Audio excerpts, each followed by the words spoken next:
우리 다 함께 하나님의 말씀을 보겠습니다. 하나님의 말씀은 출애굽기 19장 1절로 6절까지의 말씀입니다. 오늘 우리에게 허락하신 하나님의 말씀은 출애굽기 19장 1절로 6절까지의 말씀입니다. 하나님의 말씀을 한 목소리로 함께 읽도록 하겠습니다. 함께 읽겠습니다. 이스라엘 자손이 애굽 땅을 떠난 지 3개월이 되던 날 그들이 시내 광야에 이르니라. 그들이 르비딤을 떠나 시내 광야에 이르러 그 광야에 장막을 치되 이스라엘이 거기 산 앞에 장막을 치니라. 모세가 하나님 앞에 올라가니 여호와께서 산에서 그를 불러 말씀하시되 너는 이같이 야곱의 집에 말하고 이스라엘 자손들에게 말하라. 내가 애굽 사람에게 어떻게 행하였음과 내가 어떻게 독수리 날개로 너희를 업어 내게로 인도하였음을 너희가 보았느니라. 세계가 다 내게 속하였나니 너희가 내 말을 잘 듣고 내 언약을 지키면 너희는 모든 민족 중에서 내 소유가 되겠고 너희가 내게 대하여 제사장 나라가 되며 거룩한 백성이 되리라. 너는 이 말을 이스라엘 자손에게 전할지니라. 아멘. 오늘도 하나님을 사모하며 은혜를 사모하여 이 자리에 나오신 우리 세계로 믿음의 식구들을 주님의 이름으로 환영하고 축복합니다. 오늘 말씀의 제목을 같이 한번 읽어보도록 하겠습니다. 한 목소리로 읽겠습니다. 시작. 제사장 나라 거룩한 백성. 오늘 우리에게 허락한 이 출애굽기 19장의 말씀을 가지고 제사장 나라 거룩한 백성이라는 제목으로 함께 말씀의 은혜를 나누려고 합니다. 성경에는 수많은 기가 막힌 이야기들이, 사건들이 등장합니다.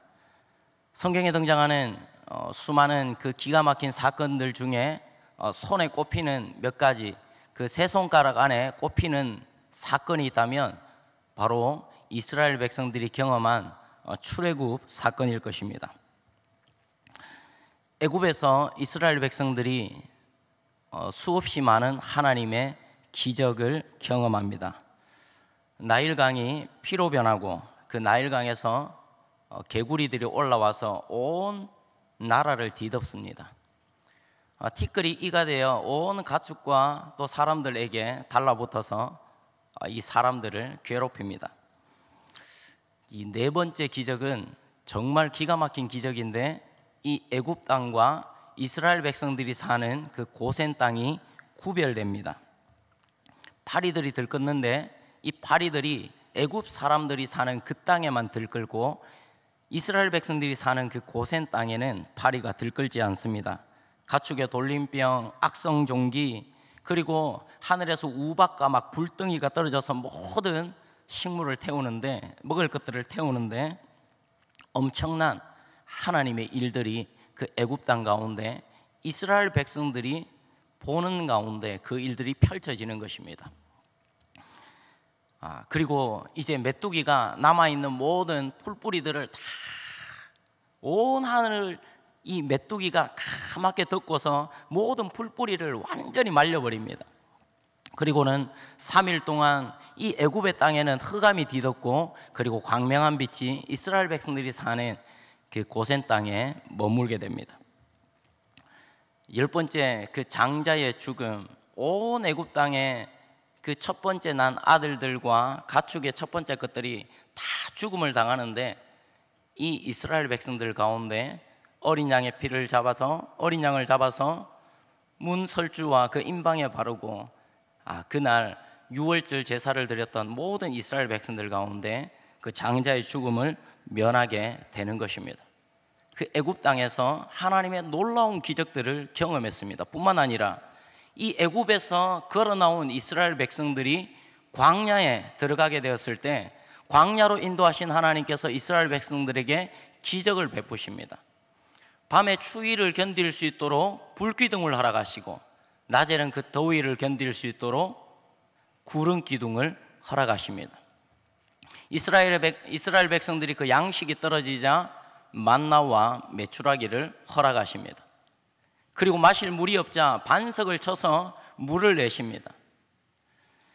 르비딤에서 아말렉과 전투를 하는데 모세가 산에 올라가서 손을 들면 이기고 손을 내리면 지는, 하나님 앞에 기도하면 전쟁에서 이기는 살아계신 하나님, 그 생생한 하나님을 이스라엘 백성들이 경험합니다. 애굽에서도, 그리고 애굽에서 나와 그 광야에서도 그 하나님을 경험합니다. 최고의 압권은 만나였습니다.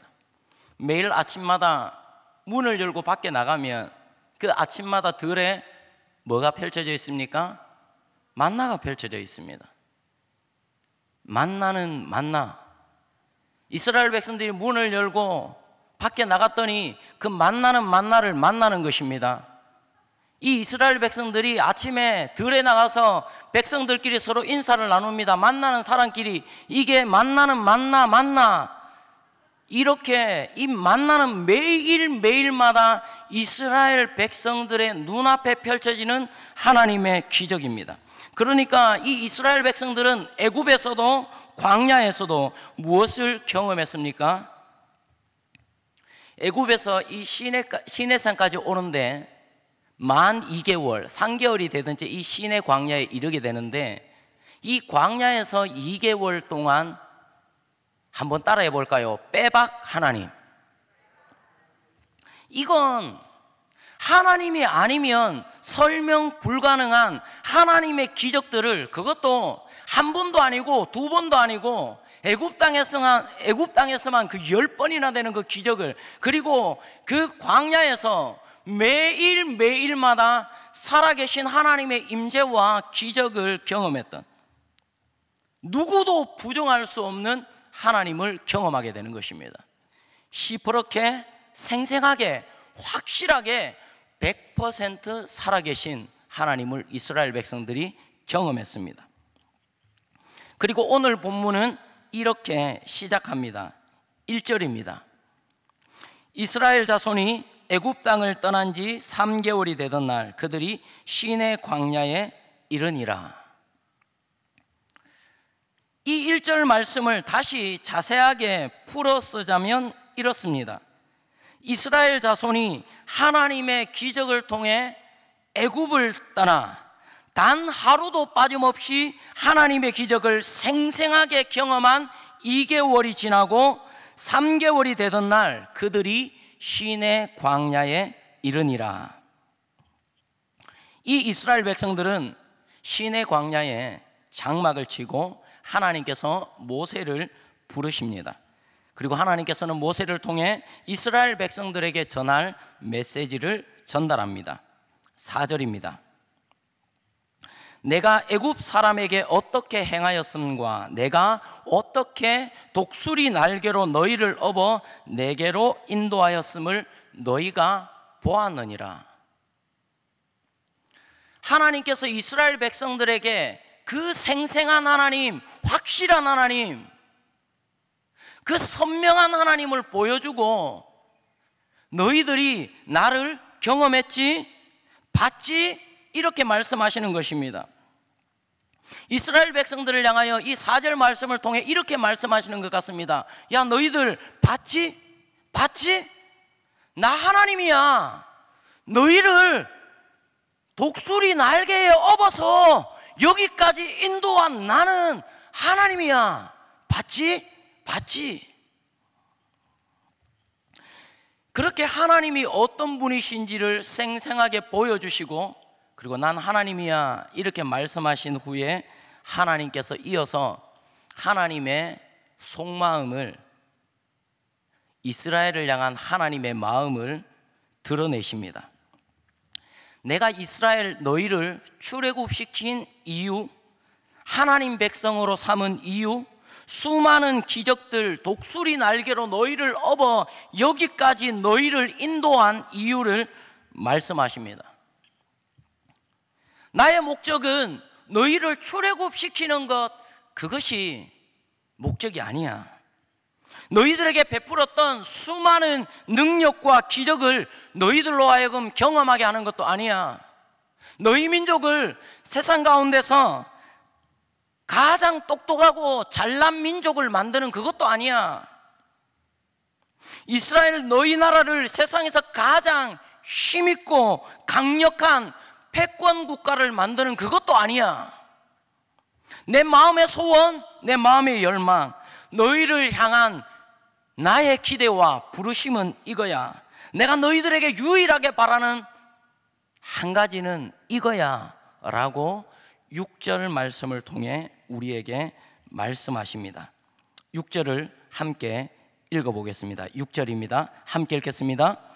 너희가 내게 대하여 제사장 나라가 되며 거룩한 백성이 되리라. 너는 이 말을 이스라엘 자손에게 전할지니라.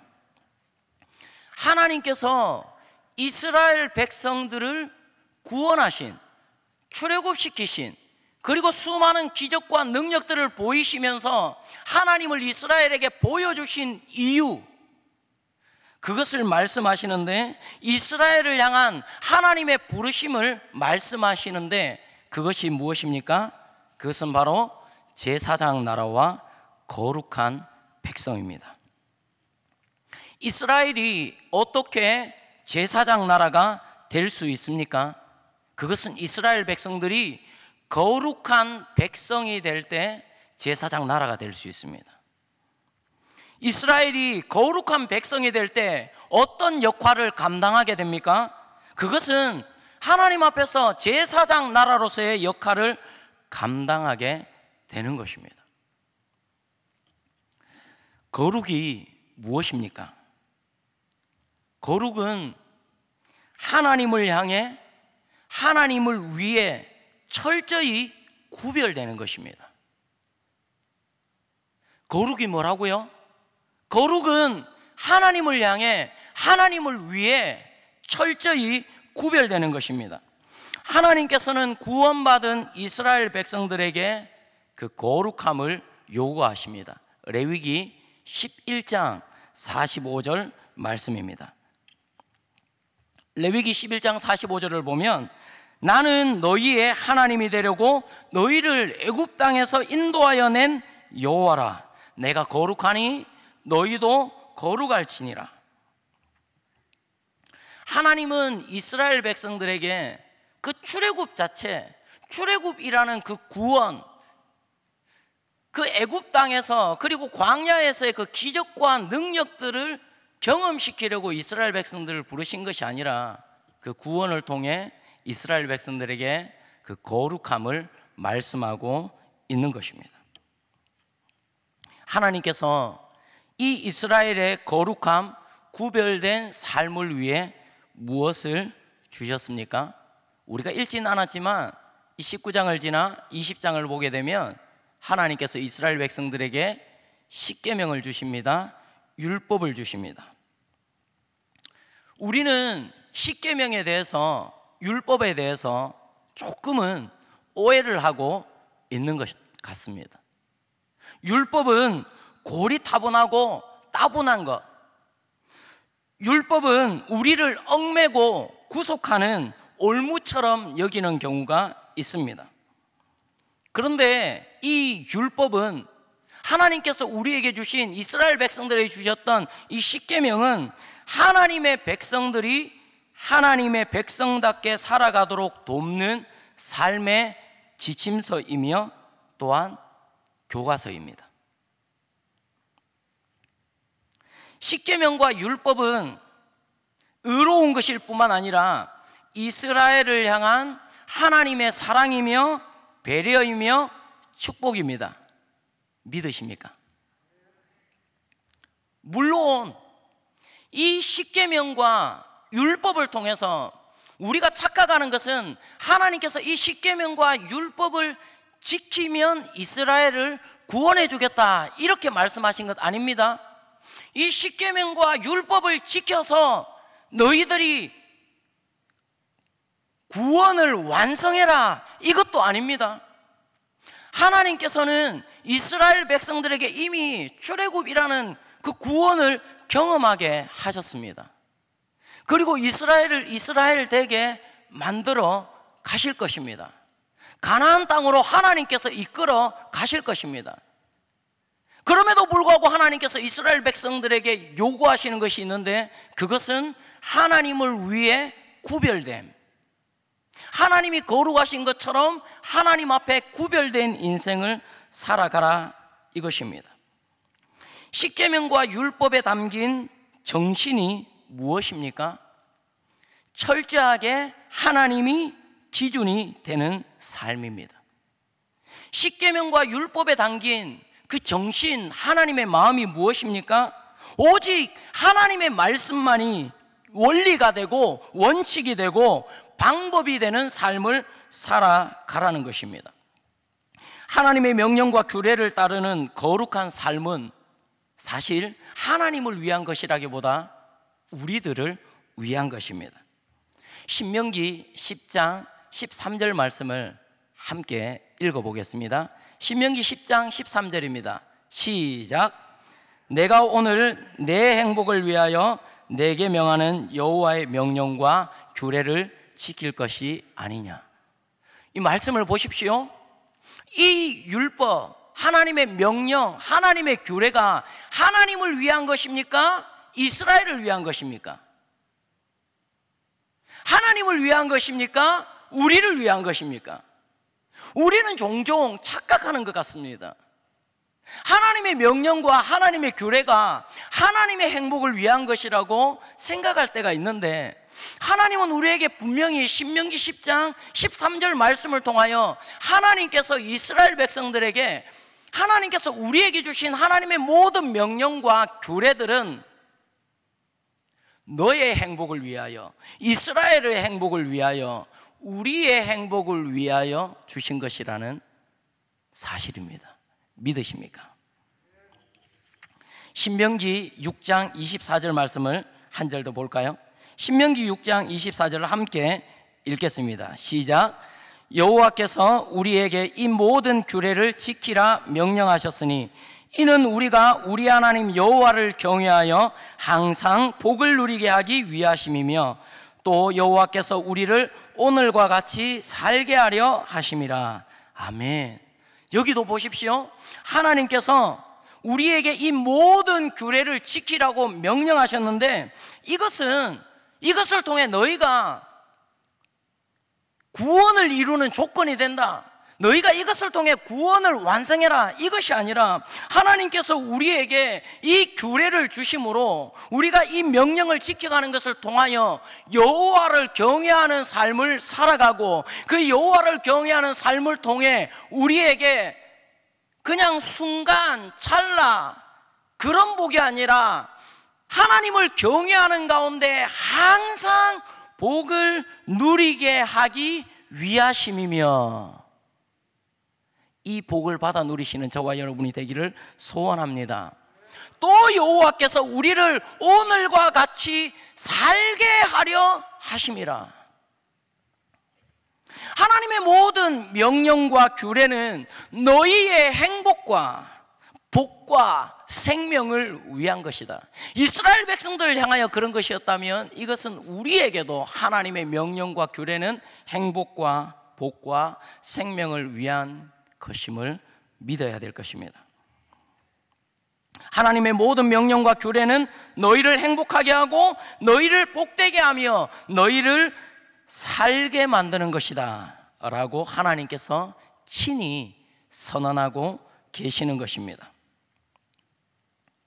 하나님의 말씀만으로, 하나님의 명령만으로 하나님이 기준이 되고, 하나님의 말씀이 기준이 되고 원칙이 되고 원리가 되고 방법이 되고 이유가 되고 목적이 되는 이런 하나님을 경외하는 삶을 살아가게 될 때에 너희는 하나님 안에 있는 그 복을, 모든 복을 누리게 될 것이며 하나님을 누리게 될 것이며 하나님이 함께 하시는 자들만이 누릴 수 있는 참된 행복을 누리게 될 것이다.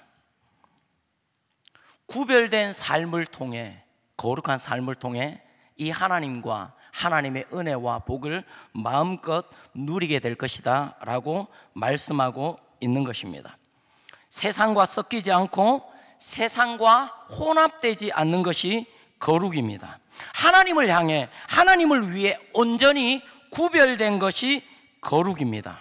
하나님과 하나님의 말씀만이 우리의 유일한 가치 판단의 기준, 옳고 그름의 기준이 되는 삶이 바로 거룩입니다. 하나님께서 이스라엘 백성들에게 이 거룩함을 요구하고 계십니다. 하나님께서 이 이스라엘 백성들에게 하나님을 위해 철저히 구별된 이 거룩함을 요구하시는 이유가 무엇입니까? 그것은 조금 전에 말씀드렸던 것처럼 하나님을 경외하는 삶을 통해 여호와 하나님의 모든 명령과 규례를 지킴으로 항상 복과 생명을 누리고 하나님을 누림을 통해 우리로 하여금 행복한 삶을 살아가게 하시기 위함입니다. 그리고 둘째, 아주 중요한 이유가 있습니다. 이 이스라엘 백성들이 하나님을 사랑하고 경외하고 존중하는 하나님 앞에서의 구별된 삶을 통해 하나님이 눈에 보이지 않는데 그 눈에 보이지 않는 하나님을 우리의 삶을 통해 세상에 증거할 수가 있기 때문입니다. 세상과 다른 삶, 세상과 구별된 삶, 세상을 뛰어넘는 삶, 하나님만을 위해 구별된 삶을 통해 하나님은 없다, 하나님이 어디 있어? 라고 하나님을 부정하고 하나님을 부인하는 그 사람들 앞에 우리가 믿고 섬기는 그 하나님 앞에 그들을 세울 수 있는 것입니다. 이것이 하나님을 증거하는 삶이며 제사장 나라로서의 삶인 것입니다. 하나님께서 이스라엘을 구원하실 때 이스라엘만이 아니라 이스라엘 이 나라를 통해 제사장 나라를 삼으시고 온 열방이 하나님의 백성이 되는 꿈을 꾸고 계셨습니다. 이것은 창세기 12장에 하나님께서 아브라함을 부르실 때도 너는 이제 복이 될 거야 라고 말씀하시면서 너를 축복하는 자는 내가 축복하고 너를 저주하는 자는 내가 저주할 건데 땅의 모든 족속이 너로 말미암아 복을 받게 하시는 것이 하나님께서 아브라함을 부르신 부르심입니다. 그리고 이 제사장 나라 거룩한 백성으로의 이 부르심은 마태복음 5장 예수님의 산상수훈 속에서도 발견할 수 있습니다. 마태복음 5장에서 예수님은 이렇게 말씀하십니다. 하나님의 백성들은 이런 삶을 살게 되어 있어. 하나님의 백성들은 바로 이런 사람들이야. 심령이 가난한 자는 복이 있나니, 애통하는 자는 복이 있나니, 온유한 자는 복이 있나니, 의에 줄이고 목마른 자는 복이 있나니, 긍휼히 여기는 자는 복이 있나니, 화평케 하는 자는 복이 있나니, 마음이 청결한 자는 복이 있나니, 의를 위하여 핍박을 받은 자는 복이 있나니. 하나님의 백성들, 그런 사람들이 어떻게 살아가야 되고 어떻게 살아가는지 하나님의 백성들에 대해서 이야기하시면서 말씀을 이어가십니다. 마태복음 5장 13절입니다. 너희는 세상의 소금이니. 14절에서 예수님께서 또 말씀을 이어가십니다. 너희는 세상의 빛이라. 예수님은 하나님의 백성들을 소금이다, 빛이다 이렇게 정의하지 않으십니다. 세상의 소금이다, 세상의 빛이다 라고 이렇게 정의하십니다. 하나님의 백성들은 세상의 소금이며 세상의 빛입니다. 하나님의 백성들은 세상의 소금이며 세상의 빛입니다. 이 두 가지가 중요합니다. 하나님의 백성들의 삶은 세상의 소금이며 세상의 빛입니다. 하나님의 백성들은 세상의 소금이며 세상의 빛입니다.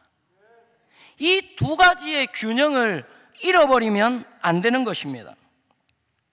예수님은 하나님의 백성들에 대해서 너희는 세상의 빛, 세상의 소금 이렇게 말씀하시면서 우리의 정체성, 하나님의 백성들의 정체성을 말씀하십니다. 소금과 빛과 소금이 가진 공통적인 특성이 있습니다. 무엇일까요? 소금과 빛은 공통된 특징이 있습니다. 어떤 특징이 있을까요? 여러 가지가 있을 수 있지만 소금은, 빛은 절대로 자기 본질을 잃어버리지 않습니다. 자기 정체성을 잃어버리지 않습니다. 철저히 자기를 지키며 다른 것과 섞이거나 혼합되지 않습니다. 빛이 어둠이 있다고 해서 그 어둠과 타협하거나 어둠과 섞이지 않습니다. 소금이 무언가 섞인다고 해서 그 짠맛을 잃어버리거나 소금이 부패하는 일은 불가능한 것입니다. 빛은 어디에 가도 빛을 내고 그 빛으로 어둠을 밝힙니다. 어둠이 깊으면 깊을수록 그 빛은 더욱 빛으로 빛나게 되는 것입니다. 마태복음 5장 14절에 너희는 세상의 빛이라 산 위에 있는 동네가 숨겨지지 못할 것이요. 산 위에 있는 저 동네가 밤이 깊으면 깊을수록, 어둠이 깊으면 깊을수록 산 중턱에 걸려있는 그 동네는 드러날 수밖에 없는 거예요. 그 집집마다 밤에, 어두운 밤에 불을 켜게 되면, 등불을 켜게 되면 어둠이 깊으면 깊을수록 저 산 중턱에 마을이 있구나, 동네가 있구나. 어둠이 깊으면 깊을수록 산 위에 있는 동네는 밝게 드러나게 되는 것입니다. 소금은 그 짠맛으로 자기가 부패하지 않는 것, 그리고 그 짠맛으로 다른 무언가의 부패함을 막는 것입니다. 세상과 섞이지 않고 자기를 지켜내는 거룩한 삶이 거룩한 백성으로의 부르심입니다. 거룩한 백성의 삶을 통해 세상이 하나님을 목도하게 하는 삶이 제사장 나라로서의 삶입니다. 요즘 이 시대를 바라보면서 우리 교회 안에 이 거룩함을 잃어가는 것들을 보면서 안타까운 마음이 있습니다. 세상 사람들에게 좋은 평판을 얻고 세상 사람들에게 인정을 받고 세상 사람들도 박수 쳐주는 그런 교회가 되기 위해 우리의 거룩함을 잃어버리는 것들을 보게 됩니다. 세상 사람들의 약자를 보호한다는 그런 좋은 구실을 삼아가지고 하나님의 말씀이 아니라고 하는데도 인권이 중요하다며 동성애 괜찮다고, 차별금지법 괜찮다고, 교회가 그거 도와줘야 된다고 이렇게 말을 합니다. 하나님께서 우리의 예배에 대하여 어떻게 그것들을 지켜가야 되는지 분명하게 말씀하고 있음에도 불구하고 세상 사람들이 우리를 어떻게 볼까? 세상 사람들이 우리를 어떻게 판단할까? 세상의 여론과 분위기가 우리가 어떻게 예배 드릴지 말지를 결정하는, 하나님을 향해 온전히 구별된 그 거룩함을 잃어가는 이 시대를 바라보게 됩니다. 하나님의 백성들, 교회가 세상과 비슷하게 살아갈 때, 세상과 섞여서 적당히 타협하며 살아갈 때에 세상으로부터 손가락질을 피할 수 있을지는 모르겠습니다. 세상으로부터 잘한다, 그래 그거지, 이렇게 칭찬과 격려를 들을지 모르겠습니다. 좀 더 도덕적이다, 착하다, 이런 칭찬을 들을지는 모르겠습니다. 그런데 여러분, 우리는 기억해야 됩니다. 좀 더 나은 도덕적인 삶, 윤리적인 삶으로는 그것이 필요하지만 그것만으로는 절대 할 수 없는 일이 있습니다. 하나님을 알지 못하는 세상에게 그 세상을 살아계신 하나님 앞에 세우는 일입니다. 눈에 보이지 않는 하나님을 그들에게 보여주고 증거할 수는 없습니다. 우리의 삶으로 그들에게 생명과 구원의 기회를 제공할 수는 없는 것입니다. 그러나 하나님과 하나님의 말씀 때문에 세상과 철저히 구별된 삶을 살아가게 될 때 어쩌면 우리는 세상으로부터 손가락질을 받을 수 있습니다. 너그만 교회가, 니만 예수 믿나, 적당히 믿어라. 비난과 욕을 듣고 조롱을 당할 수도 있습니다. 예수님 믿는데 그렇게 별나게 믿어야 되나? 무시를 당하고 생매장을 당할 수도 있습니다. 그러나 저와 여러분이 분명히 기억해야 되는 사실이 있습니다. 하나님 앞에 구별된 삶은 눈에 보이지 않는 하나님을 그들에게 증거하는 도구가 되는 것입니다. 우리가 하나님을 위해, 하나님을 향해 철저히 구별된 거룩한 하나님의 백성이 될 때 제사장 나라로서의 삶을 우리는 살아갈 수 있게 되는 것입니다. 하나님이 없는 그들에게는 우리들의 말이 아니라 우리들의 구별된 거룩한 삶이 거룩한 하나님을 증거하는 증거가 되기 때문입니다.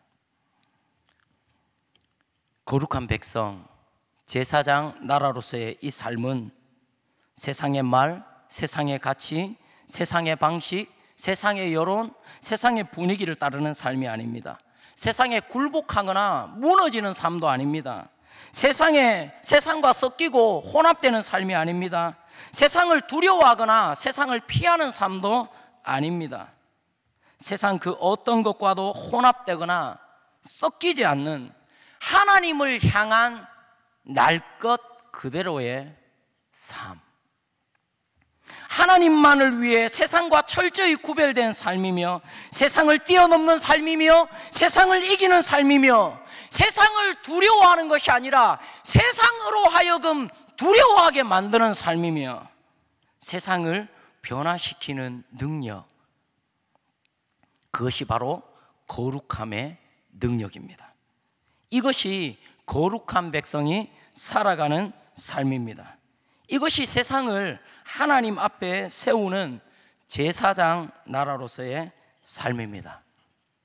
또한 이것이 이스라엘을 향한 부르심이며 교회된 저와 여러분을 향한 하나님의 부르심인 것입니다. 말씀을 맺겠습니다. 저와 여러분의 삶이 하나님 앞에 거룩한 삶이 되어지길 소원합니다. 하나님이 아니면 도저히 설명 불가능하고 하나님으로만 설명이 되어지는 거룩한 백성으로서의 삶을 살아가는 저와 여러분이 되기를 소원합니다. 그래서 저와 여러분의 삶이 하나님을 알지 못하는 이들에게 하나님을 증거하는 삶이 되기를 소원합니다. 하나님을 부인하고 부정하는 그들에게 우리의 삶이 그들로 하여금 하나님을 설명하고 하나님을 설득하게 하는, 하나님으로 그들을 설득하게 하는 그런 삶이 되기를 주님의 이름으로 축복합니다. 세계로교회 그리고 저와 여러분을 향한 부르심, 제사장 나라와 거룩한 백성으로 살아가는 우리 모두가 되길 주님의 이름으로 축복합니다.